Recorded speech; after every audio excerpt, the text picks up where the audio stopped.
Whether you're gearing up for March break or spring break, or you're already enjoying your time off, cooking for the family, well, it can get hectic. So here to take some of the stress out of the kitchen with 2 simple batch recipes is Chef Paul Lillakas. Thank you for being here, Chef. Thank you for having me. All right, look, look, there's chili here, right? Let's talk about this. Batch recipes. That's the secret.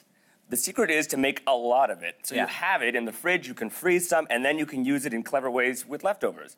Yeah, all right, so and I already do this with my own version of chili, but let's go through it. Okay, so what makes this chili special is that it's a shredded beef chili. So it takes a little bit of time simmering, but it's totally worth it. So we've already browned our beef off. You can use stewing beef, you can use chuck, you can use anything from the shoulder. Sure, and it can be a tougher cut of meat. Exactly. Yeah. Tougher cut of meat equals more flavor. So we've already browned that off. So in here, in our pot, we've already started cooking our vegetables. We have green onions, we have green peppers, and celery. So we're just sweating those off, right? I find also the stuff that really works well in batch cooking and stuff that can survive in a freezer for a significant period of time is that tougher food. Of course. And things that when you reheat it, it sort of maintains its integrity. Yeah, right? and in many cases, it actually tastes better after sitting. That's what my mom used to say. Mm-hmm. So Chinese food the next day, although I'm not making that myself. Well, Chinese food. But all right. Into the pot, we're gonna put our spices. Okay, what do we have? We have our oregano, we have cumin, we have salt, and we have cocoa powder. Cocoa powder, yeah, a lot of people think that they first hear that, that might be a little strange, and then they taste it. It amps up the beefiness. You're not gonna taste the chocolate, but it goes great with this kind of a chili. The other thing that we're gonna put into here is some shredded sweet potatoes. Oh, wow, okay. This is just grated. It'll help to thicken it. Sure, okay.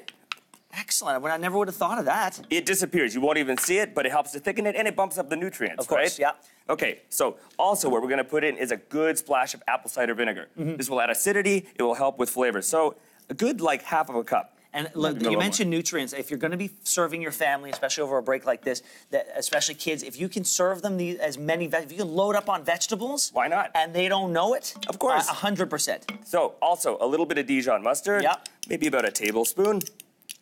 Also just for flavor. And what we've already got in here is chipotle paste. And that's the real secret ingredient, okay? So that's smokiness. Smokiness. Okay, so all it is chipotles and adobo sauce. Smoked jalapenos, blended in the blender along with some tomatoes, or you can use passata. Yeah. And it adds so much. It adds richness, smokiness, sweetness, a little bit of acidity. Oh, it makes it, it gives it a slow cooked feel, doesn't it? Absolutely, absolutely. So right into the pot there. Okay, great. Okay.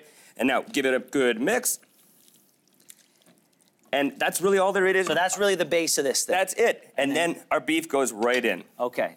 Now, as you cook this, that's when it starts breaking apart, right? Yeah, it takes some time, but that's why this is great for, Sunday, getting ready for the week, and that's why you want to make a big batch of it. If you're going to spend 4 hours simmering, why not do a lot of it, Exactly. Give some to your friends. Okay, so the end result is this over here. The end result is this beautiful shredded beef chili. It's like if regular ground beef chili is great, this is like its cooler older brother, right? Oh, yeah. So I did it once with baby back ribs, and I just pulled out. Absolutely. I pulled out the ribs, and it broke apart. It was phenomenal. So good. So then you can make a topping bar. This is great for kids, right? Kids love to, mix and match. So I don't know what you like. I love a little bit of avocado. Yeah, I like a little bit of cheese on there. I like a lot of cheese.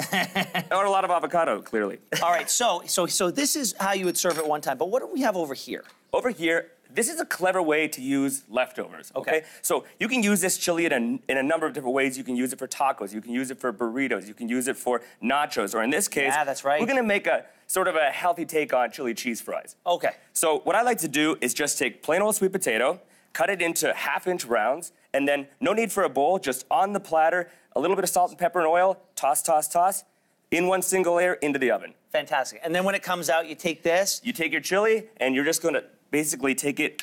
I'll let you do this. All right. I'll do the cheese. So maybe about 2 cups, right on top. Right on top. You can even do this with We your only kids. have a few seconds left, so right on top. Right on top. A little bit of cheese. Back in the oven, in the broiler. And this is what you end up with. Fantastic. And then you just put this at the table and people share it. That's it. Chef, thank you so much. Thank you for having me. Appreciate. All the best.